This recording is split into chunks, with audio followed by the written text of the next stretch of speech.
नमस्कार किसान मित्रों, मैं शुभम शुक्ला आप सभी लोगों के बीच में एक नई जानकारी ये लेकर के आया हूँ। आपने देखा होगा कि आप अपने गेहूं के खेत में इस टाइम जो कोई भी सिंचाई कर रहा है, सिंचाई करने के बाद में कुछ लोग यूरिया दे रहे हैं, कुछ लोग पहले यूरिया दे रहे हैं। चलिए, ये उनका अलग अलग अपना कॉन्सेप्ट है। हम बात करते हैं कि जो सिंचाई के पहले यूरिया दे देते हैं उसमें हमारा क्या नुकसान हमको देखना पड़ता है। अब आप देखेंगे कि जैसे जो बलुई मिट्टी है, हम जिस प्लॉट में खड़े हैं इस खेत की मिट्टी जो है बलुई दोमट मिट्टी है। बलुई मिट्टी के जो कण होते हैं मिट्टी के, वो होते हैं मोटे। उनमें जो होता है पानी का रिसाव बहुत तेज़ी से होता है, जिससे कि जो भी हमने नाइट्रोजन दी है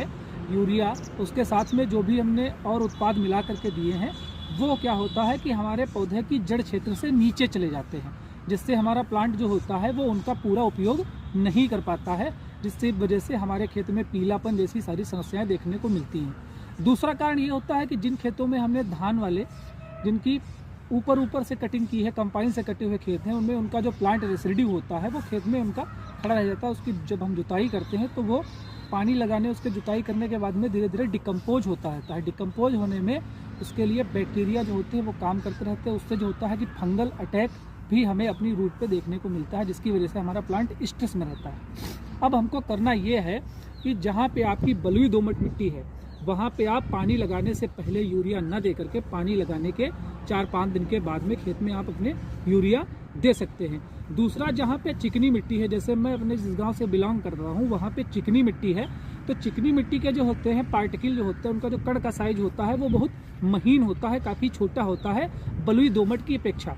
इस वजह से हमारे यहाँ के क्षेत्र में अगर हम पानी अपने खेत में लगाते हैं तो 15 दिन खेत में चलने वाला नहीं होता है। तो हमें क्या करना चाहिए कि उस स्थिति में हमको यूरिया 1 से 2 दिन पहले अपने खेत में दे देनी चाहिए, जिससे कि हमारा प्लांट जो है नाइट्रोजन का पूरा उपयोग कर सके। होता यह है कि हम अपने खेत में अगर